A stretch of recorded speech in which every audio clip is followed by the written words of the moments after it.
and welcome to Beyond the Venue podcast. I'm your host, MG, the venue specialist. Today, I've got two very special guests, my friends Michelle and Jaison.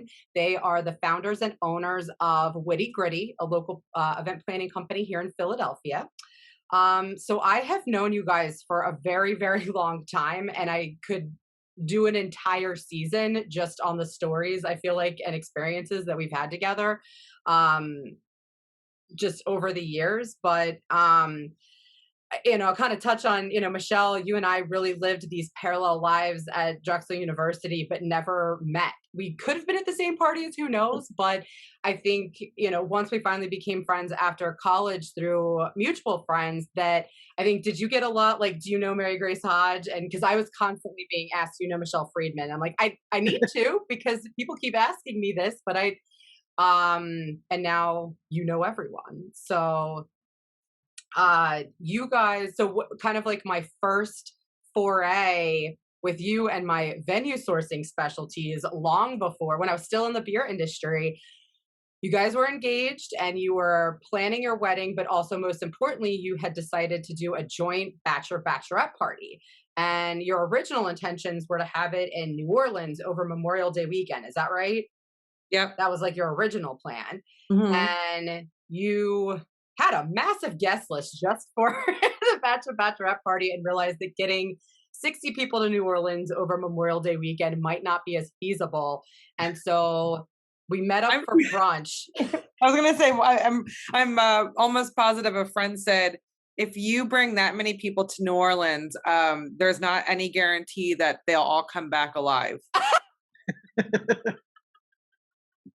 So you show up at we had one of our mutual friends who's living out in California came to visit. And so we all met up for brunch. And so you came to brunch saying, does anyone have any suggestions of where we could do it? Something, a place that's kind of like local to Philadelphia. And I spoke up and I'm like, okay, I'm just going to put this out there. Okay, Baltimore. And everyone's, what?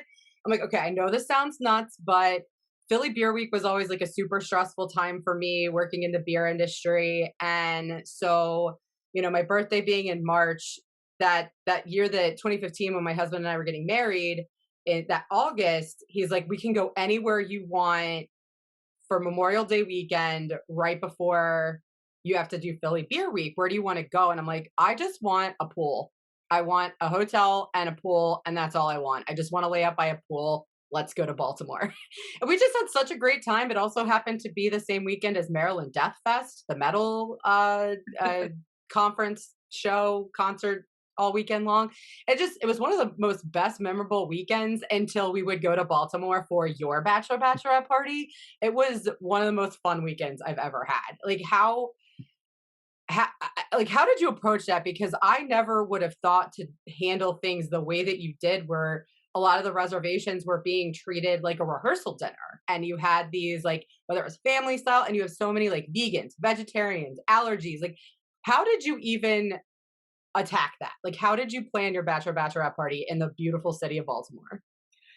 Sure. Well, I'm like a masochist, I guess. And when I'm not planning events for work, I just have this like need to constantly be planning and bringing people together. So it's definitely an itch that I'm constantly trying to scratch. And I think that Jaison and I had been together for 12 years, Jaison, up to that point. Mm-hmm. And yes, accumulated many friends. And I had always thought, or I at least always thought, that we wanted to have a big party, and then also to find some additional moments where we could really gather people and hang out and spend quality time. So yeah, I mean, the way we approached it was, ironically, the hotel we picked did not have a pool after all of that, but it was near water. It was at Fells Point. And looking back, it was, I think what made it work too is that Fells Point is such a cute, like, accessible, walkable neighborhood. So it felt like we took over like this little town. It kind of did. Yeah.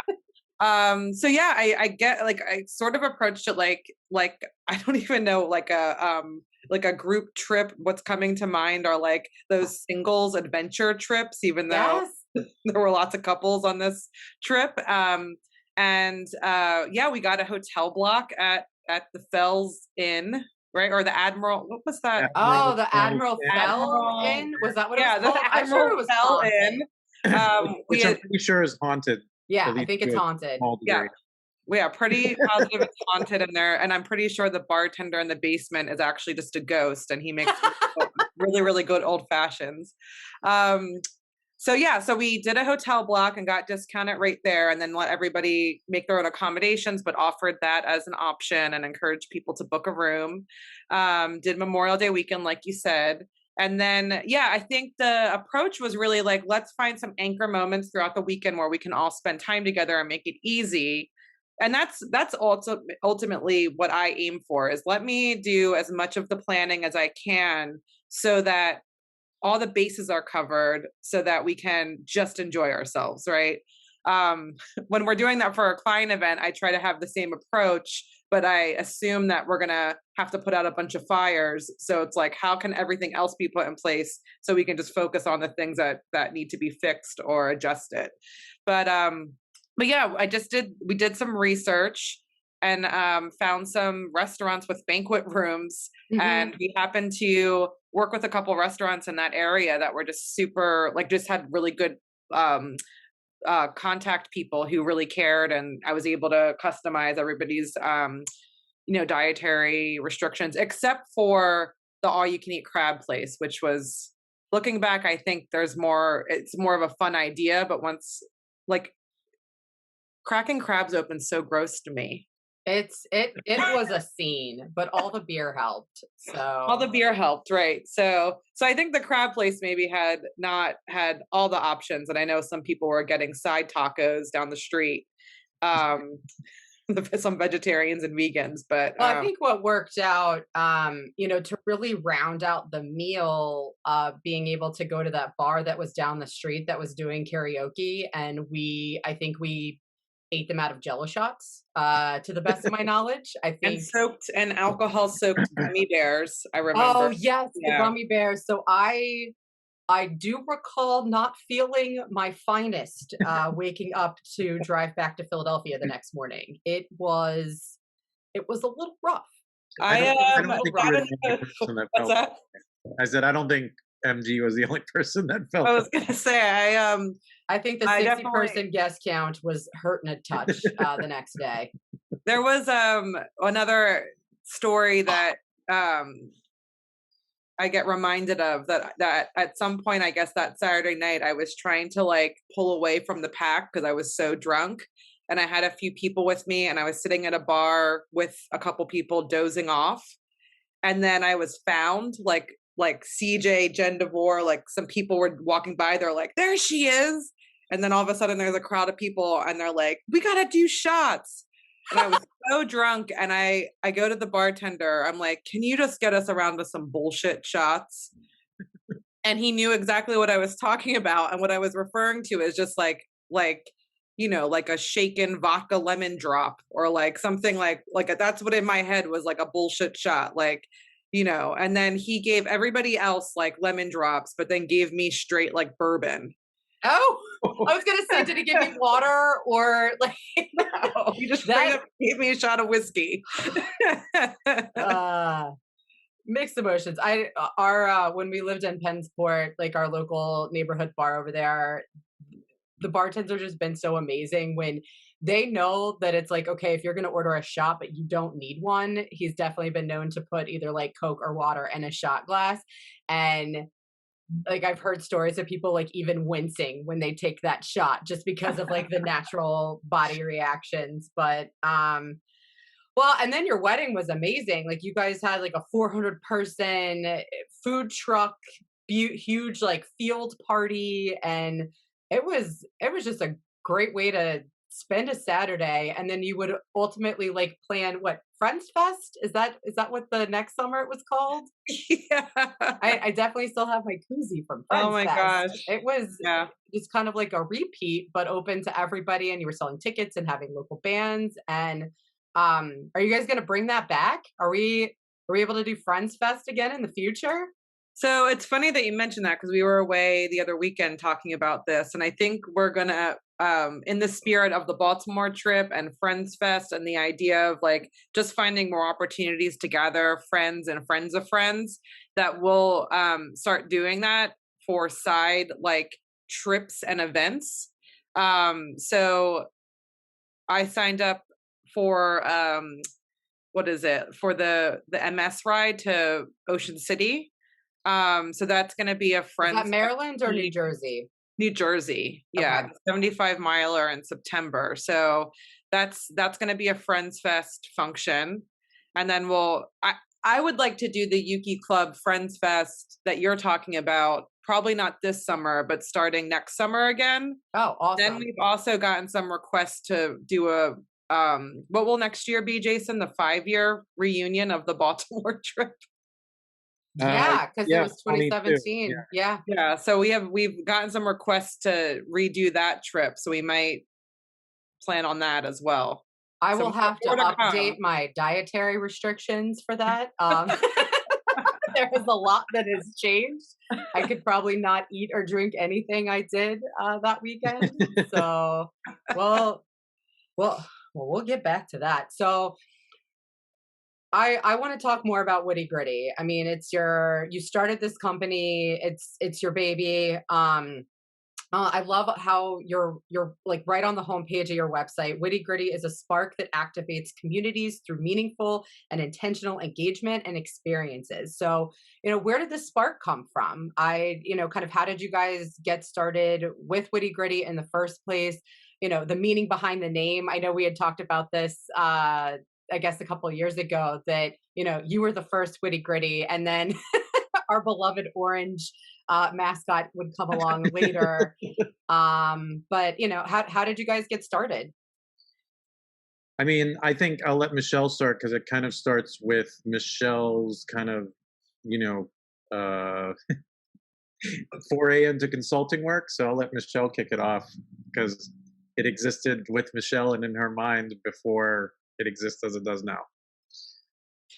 Yeah, I mean the quick and dirty timeline here is, in high school I was a promoter, so I was like in parking lots giving out flyers for random things like cell phone sales or something for free concert tickets. So I did that for a handful of years in high school, and then right when I was going to Drexel, I got hooked up with who became the founding executive director of Campus Philly, which is a nonprofit that still exists in Philly, connecting students with Philadelphia and different opportunities throughout the region. Do you like that plug? I'm like trying to give them their proper respect. I basically was with Campus Philly from the very, very, very beginning, and had the opportunity to really navigate and build a nonprofit from the start. So I was able to get really familiar and hands-on with different aspects of nonprofit organizations, and really primarily in event planning and marketing and communications, and really a little bit of everything, partnership development. So that was really where I'm mentioning it because that's where my foundation was really laid, is the work that I did at Campus Philly. This sounds so much better than all of my co-ops. Which I should mention, it like I was able to work at Campus Philly and put so many hours in because of the co-op structure at Drexel. The only difference is my 5-year stint turned into like a 7 or 8-year stint at Drexel, which was, that's a whole other episode about mistakes I made in my life and, how those equate to debt. But the value I got out of it is priceless. But yeah, anyway, I was at Campus Philly for, oh God, like 7-ish years. But in 2008, I decided to leave, and I didn't really have much direction. I tried to take on another full-time job the way I thought I was supposed to. And I love the people there. I hated the job. And I was like, I can't do this. Like, what am I doing?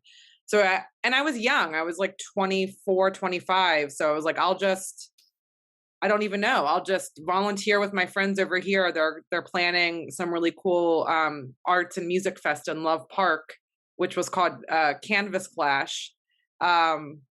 And I just was like, I'm just going to volunteer with them and do this because this is where like my heart's at and this is what I want to do. And then I'll just kind of see what else is out there. So luckily, Campus Philly tapped me and brought me on again as a consultant and as a like, independent contractor to plan what was and is still their annual College Fest event, which was the event I had been working on throughout the whole duration of my time at Campus Philly. Like So College kind of Day on the worked out. Parkway? Do they still call Yeah. it that? Yeah, exactly right. Yeah, College Day on the Parkway. So That's where I saw the know, Roots for the first time because I am not exactly. from Yeah. Philadelphia. So. Which was funny. It was the Roots and the Mighty Mighty Bosstones. Yes, that was the concert. I was there. So funny. And Jaison, who's the lead singer of the Mighty Mighty Bosstones? Dickie Barrett, I believe his name is. Yeah, so somebody threw a Rutgers frisbee because Rutgers, all the colleges had like booths on the Parkway giving out free swag to like get connected with students and prospective students. And somebody took a Rutgers frisbee and threw it at the lead singer of the Mighty Mighty Bosstones' head. And he picked up the frisbee and he said, "Fuck Rutgers." And I remember the Did everyone erupt because we were like all like Philly kids? And like I remember talking to the student activities coordinator after that, who was this awesome guy. He booked tons of shows at Rutgers campus, and he was like, "Dude, that was awesome! Like any publicity is good publicity." And after that, we had to put a ban on any projectile giveaways. This is why we can't have nice planning things. lesson, right?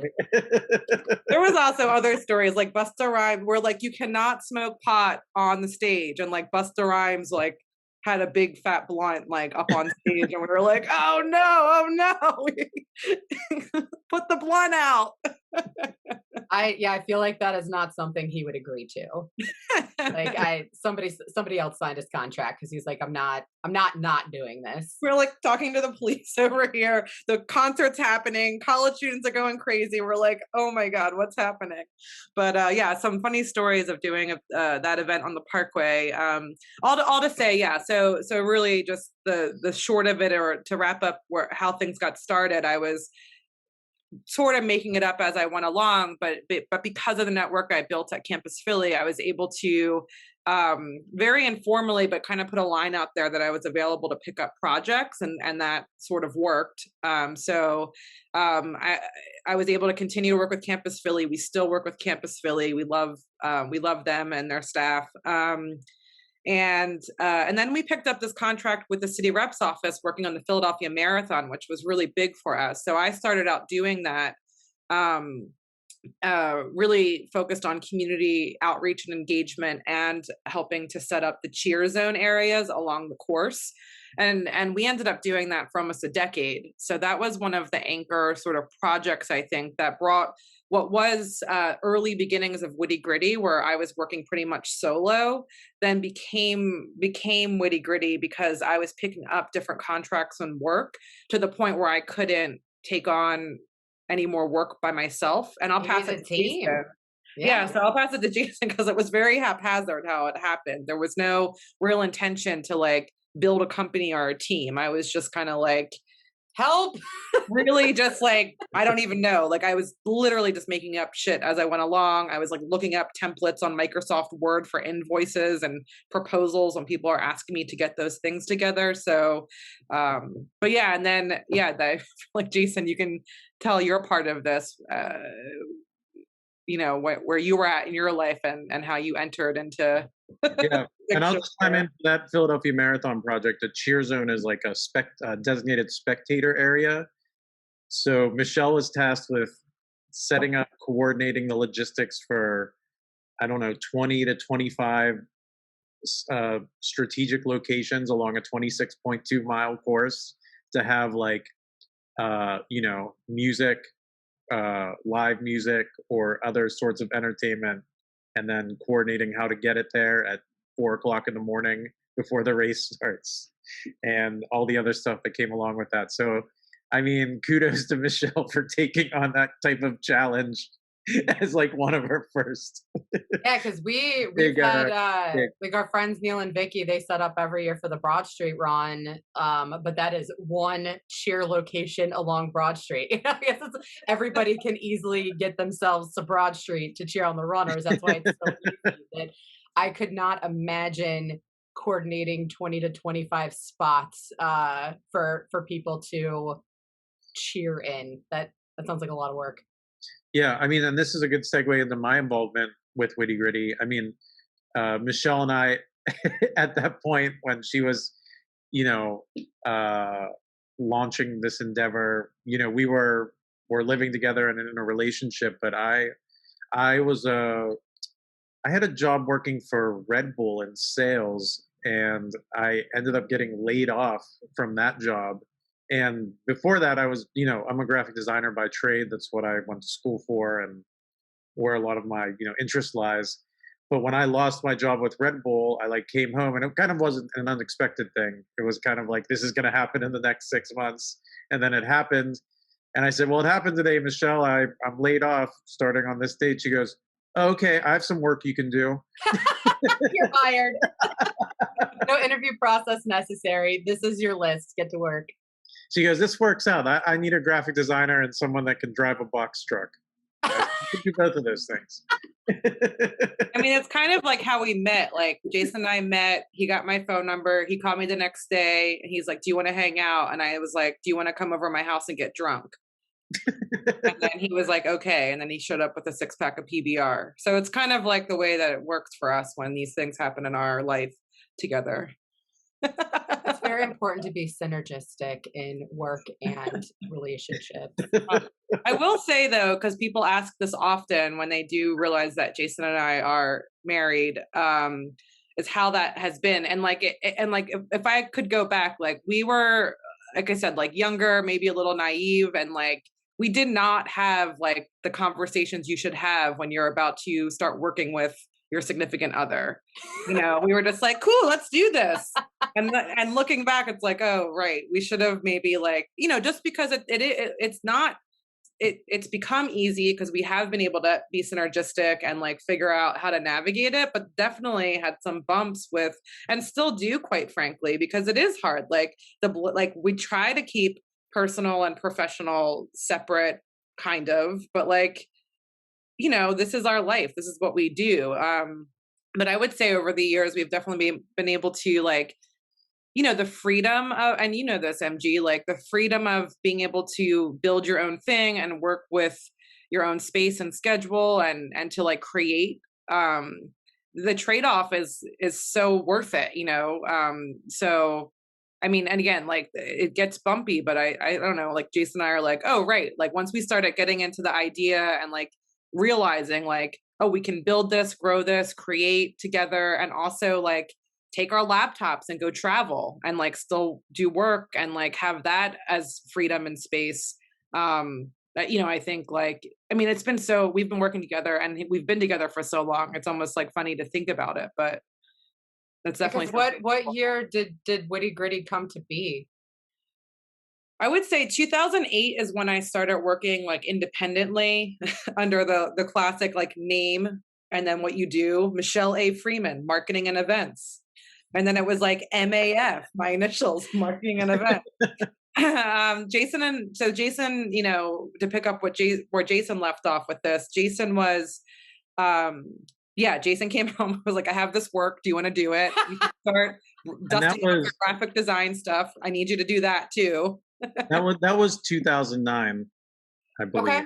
Yeah. Late 2009. And I think, Witty Gritty, we say 2010 is when it started. I think that's when we got the LLC. I think it was something Michelle had always wanted to do, was like take her name off the brand, and give it its own name. Yeah, I understand that. So it could be more of an umbrella and have a team and not just like,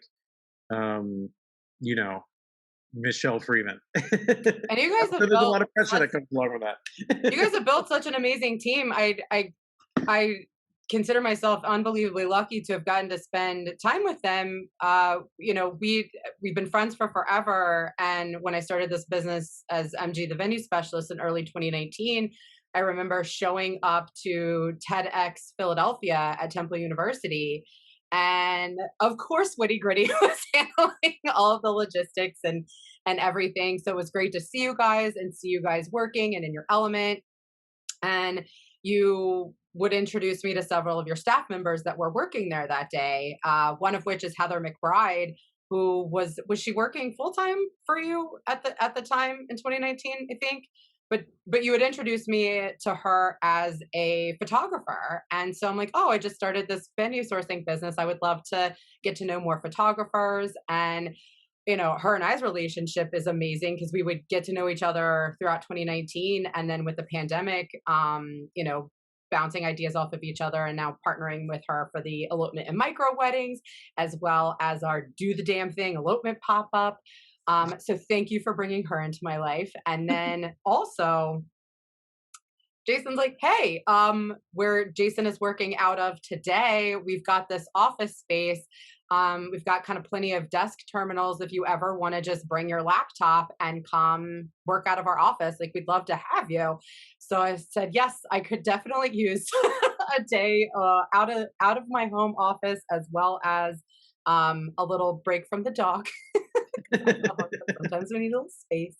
And so about like once a week, I would come and work out of the Witty Gritty office. And I just loved it because your team would offer just invaluable feedback. I was struggling with my social media or just different things, that it was great to have this team that you assembled that I could ask advice of, but at the same time, like, I felt I could contribute when they had questions, coming in from the outside world as well. And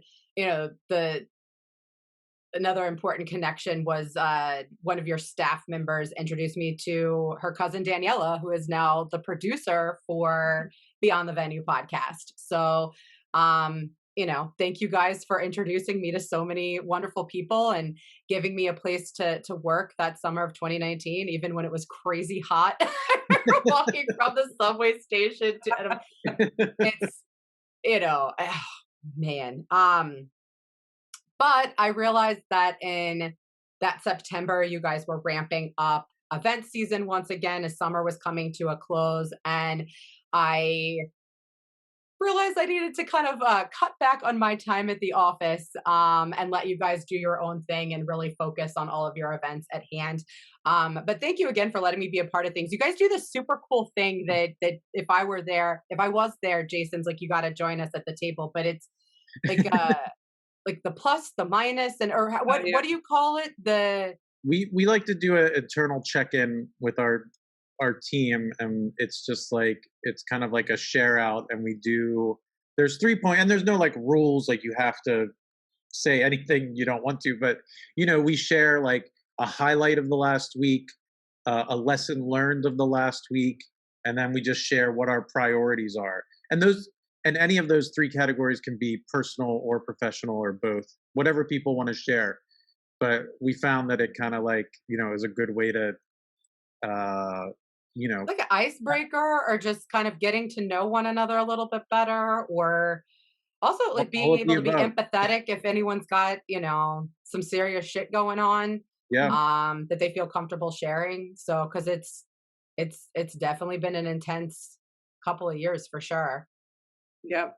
Yeah. And I'd say too, we like, I think over the years, I realized like the lesson learned kind of prompt is really part of our culture. It's like really a great access, like an open, like comfortable way to be like, oh, I messed up, or I made a mistake, or like, oh, geez, why did I do that? Like, handle my head moment, and just talk about it and be like, oh man, I won't do that again. But then, it helps when we're all sharing that together, because then it makes us better, and it helps us like learn from things that we could have done or improved upon. And again, it's just like, it's nice too that people can take that, like Jaison said, in a very open way and share personally or professionally, and it's come in handy. So I mean, we like it because even in the office and all the busyness of it, like just making ourselves stop and like sit together and like just take ourselves away from the whatever thing that we're bogged down with. And then it's also been really instrumental during this last year working remotely to still make sure, especially because we were lacking like in person, face-to-face time, to be able to again do the same thing, like just take a pause and like have some human time together and just like check in with each other. And one of the last things that you guys did before the lockdown is you work with Amplify Philly, or is it a partnership with Amplify Philly? And So yeah, what is Amplify Philly? Because what I'll be talking about is you guys were gearing up to go to South by Southwest in Austin in March of 2020, and you guys have done this several years. And I just was so excited hearing about this. You hosted this huge party at Rec Philly, like a newer space that's it's in the gallery. I'm not going to call it the fashion district. It's in the gallery. And this huge, amazing party, and just everything got shut down. So what is Amplify Philly, and kind of what were you tasked with ultimately? Like, did you end up taking a lot of that virtual, or what did March 2020 look like for you? Well, I'll start. Amplify Philly it was an initiative, and now it is a nonprofit that works to spotlight Philadelphia and all the great things happening here, whether that be music, tech, innovation, things along those lines. And it kind of started as an initiative to spotlight this in Austin, Texas, at South by Southwest. It's such a perfect name. Like, you just are out there to amplify Philly. I love it. It works. So in some capacity, that had been going on since 2017, I believe, Michelle. Yeah, and it was started by Rec Philly. Okay.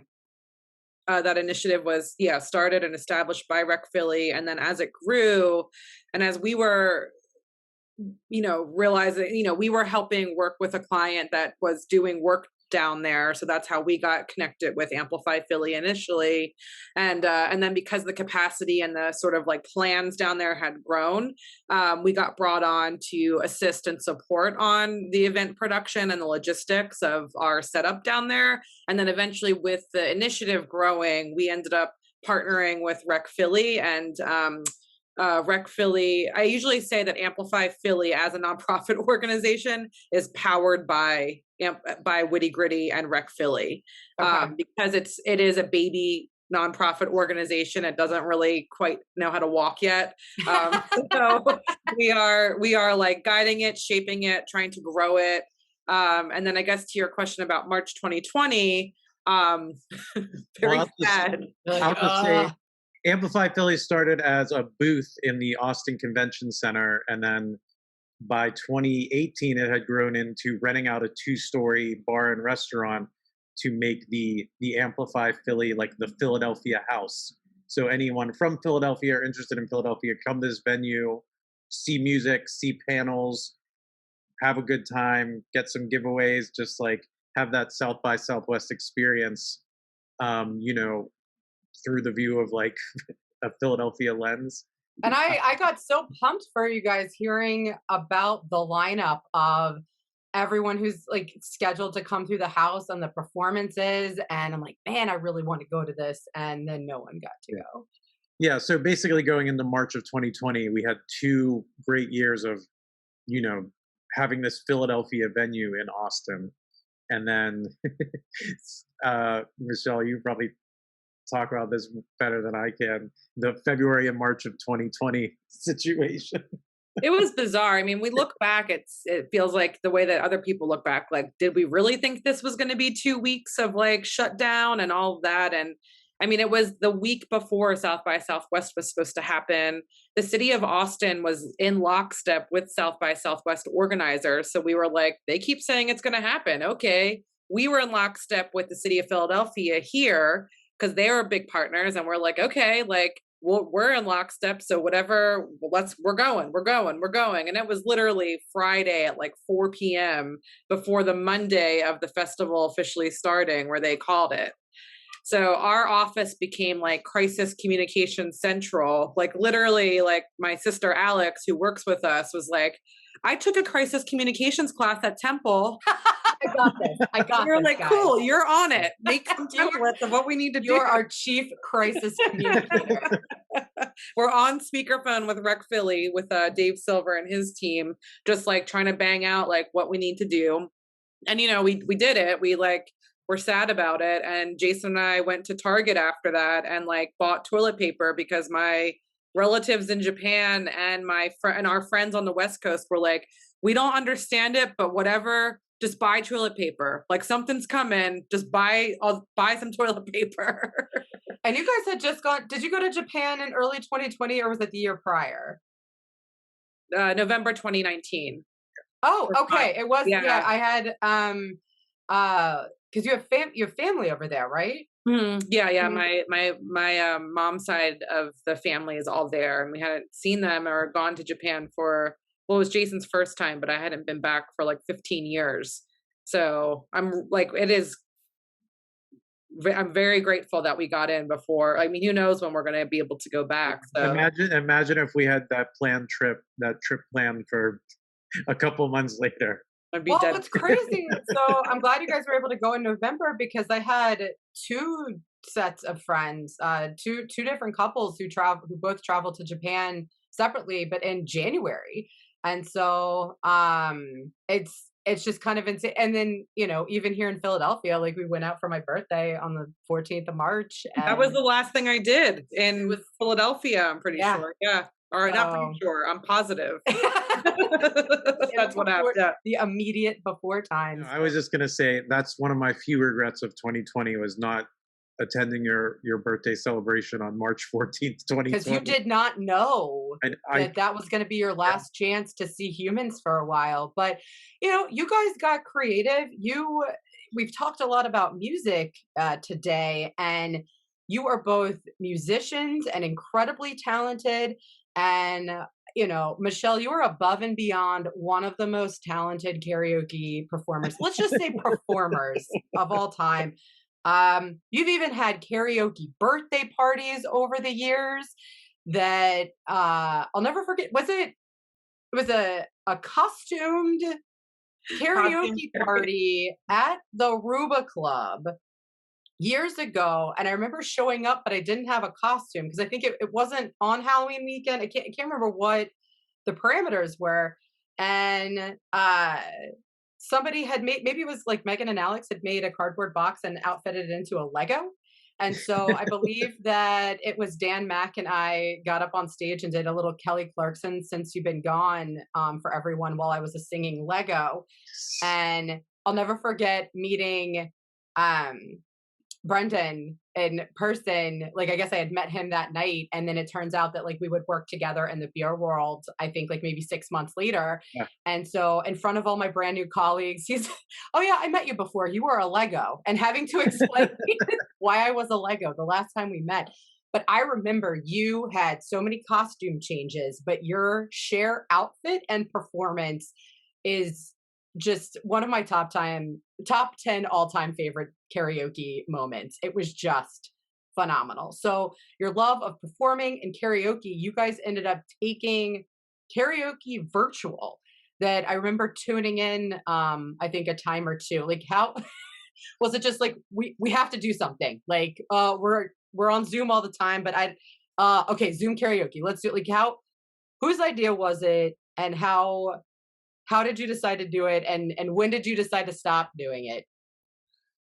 I don't even know how it started. I think I was just itchy and antsy to do something, and I just make Jaison do these things that I need to do to fill my time because I get antsy all the time. What came first, Jaison? The Instagram covers thing, or karaoke, or both? I think karaoke started, in March of 2020 when everyone was coming to terms with like, okay, we're going to be like quarantined for a month or however you want, and I think that's how it just came from Michelle wanting to get her friends together and do something. And being that we're big fans of karaoke, that's kind of how it came. Well, I And love that I would meet other people in other like networking circles, like attending these other like webinars, networking events throughout March and April. And when someone would say like, "Oh yeah, I did virtual karaoke," I'm like, there can only be one. Like there's I was like, "Oh, was this Jaison and Michelle's yes, yes it was." "Oh, they're great." Da, da, da. I mean, yeah, I think, we did oh, it. Oh wait, go ahead, no, go Jason. ahead, Michelle. It's fine.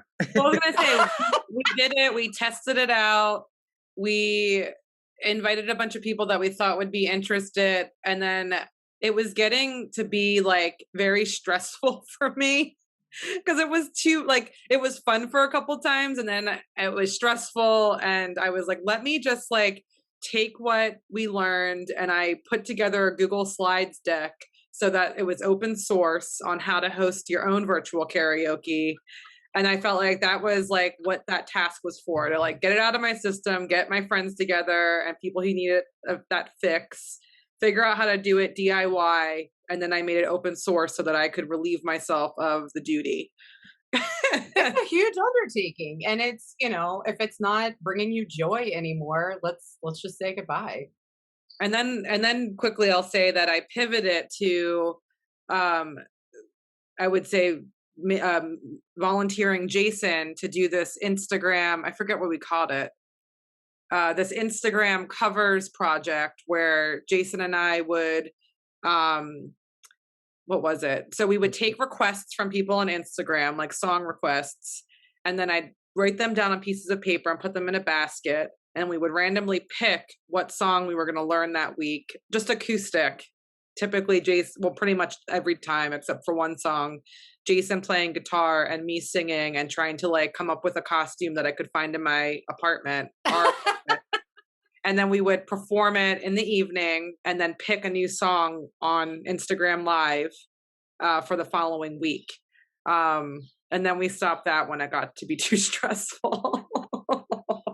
The random nature of it, and some of the songs were like, we don't even know this song, or we don't know how to like translate it into a, that was part of the challenge, but you know, we had a good run, I think. Yeah, it And you was a lot guys, of fun.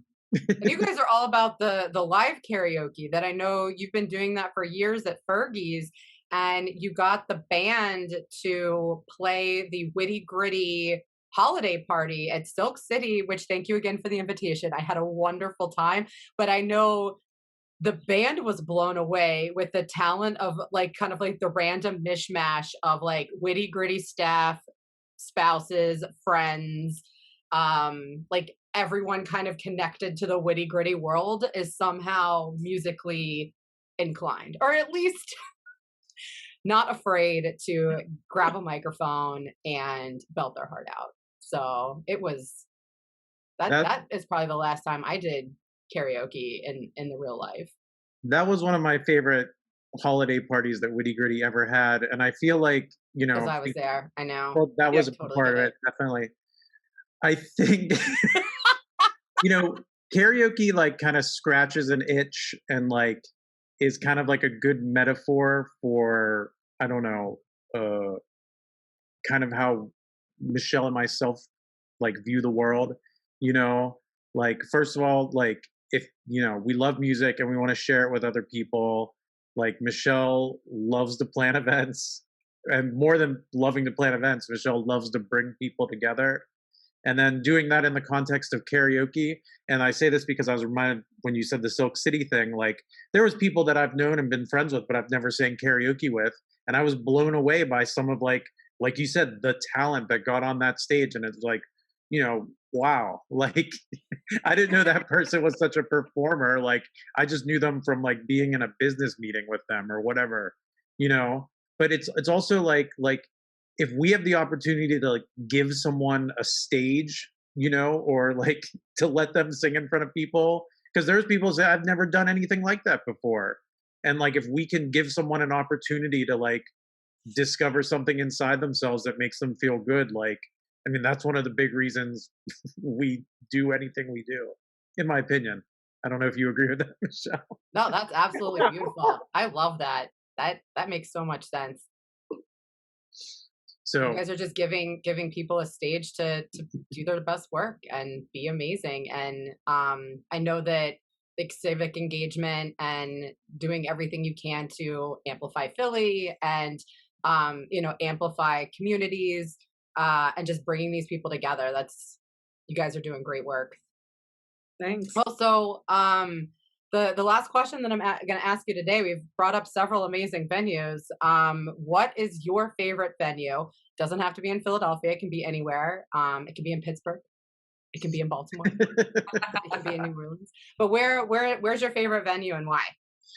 Do you want to go first? Or do you want me to go first, Michelle? I can go first. Should we say the venue on the count of 3 to see if it's the same one? I'm just kidding. 1. Okay, say it on right after 3. 1, 2, 3. Boot and Saddle. You didn't say it. Well, I was gonna say that. I think. So y'all have both picked Boot and Saddle. I will say, I mean, Boot and Saddle, which is closed right now. Yeah, can you explain to our listeners about Boot and Saddle and kind of like its brief history? But I believe that it's closed. I think it closed in the last year because of the pandemic. But Boot and Saddle is a bar that opened a few years ago in South Philly that has like a 150 to 200 capacity like music venue in the back room. And we happen to live about 2 blocks away from it. And it also has an 11 p.m. curfew because of its location. So it's great if you're, like an old person like myself that loves live music, but doesn't like staying out till 2 a.m. all the time. You always know, like, there's 3 bands and it's between 8 o'clock and 11 o'clock. So you can like know when to show up or, but yeah, I mean, that's probably my favorite venue just for a number of reasons. But I mean, there's no shortage of venues I love in Philadelphia. I mean, the sound is great. The intimacy is great. We both got a chance to play there, which was really awesome. It used to be Philadelphia historical fun fact. It used to be an actual like Western country line dancing bar that was called Saddle, and it is the original sign when you drive down Broad Street, right between Washington and Ellsworth. That is the original like neon boot sign, which is awesome. But it's really sad. Like I think it will be a permanent casualty of COVID. And I remember hearing when they were closing and I just started crying because I'm like the thing that Jaison and I love the most and had like our outlet is like music, like going to see live music, playing music. And I'm like, it was just very like heartbreaking to hear about the struggle. Well, MG, the struggle of venues and all these like spaces. So anyway, but yeah, Boot and Saddle is awesome. And I don't know, maybe in the future it could reopen. I feel like it has, I don't see that place being closed for long. Like I see somebody else with deep pocketbooks coming in and reopening it, but hopefully I feel like it has to come back. I refuse to believe that it won't. Well, thank you guys so much for joining me today. This was awesome. And I know you got Michelle tuning in from the apartment today and Jaison tuning in from the office. So I was surprised when Jaison signed on. I was like, oh, he is not at home. So how often do you guys work out of the Witty Gritty office, or do you just kind of go up there sporadically just to get a change of scenery? Or I like to come here. I come here about 5 days a week, sometimes a little less. I like it. It helps me to focus on work. Working at home is great, and I'm very fortunate that I have the option to do that in the line of work I'm in. But also being at home is like the fun place where I like hang out with the cats and play video games. So it's like sometimes I like to keep the work separate from that. Totally. I'm just on Zoom all day, so I just like became a creature of habit working from home. But I try to get to the office a couple days a week. But I will say, in post-COVID world, I think we're just going to make the office more like less workstations and more like a loungy clubhouse that everybody can go to when they want to, or if we have to or want to do a planning meeting or prep for an event. So, MG, don't think your time at the Witty Gritty Fun House. It's not over. It's not over. We'll have to come back when it's all lounged out. And I'll continue to read the room for when things are a little bit more witty gritty centric, and when I just need to put on my headphones and be quiet and keep I to mean, myself. you could even, I mean, the invitation is open. Like, Well, as as soon we as that speak. as soon as that second vaccine gets in my arm, 2 weeks after that, count me back in. Um, well, this is super exciting. It was so great to hang out with you guys today. Will you please let our listeners know how they can follow you and keep up to date with events? Sure. Witty Gritty is on Facebook, Instagram, Twitter, and MG's showing me the beautiful mug from our glassware collection or drinkware collection. Yeah, and then Jaison and I are both personally on those same social media channels. And we have a Witty Gritty monthly newsletter. And then for people who are, looking for gig work for event staffing or project-based work, we have an open listserv for that on our website as well. And then when we do have the need to bring on additional 1099 workers to help us with certain things, certain events and projects, we'll send out opportunities through that too. Awesome. All right, great. Well, listeners, thank you so much for joining us today. Please follow Beyond the Venue podcast on Instagram, and you can check us out on any and all of your favorite podcast streaming platforms. Have a great day.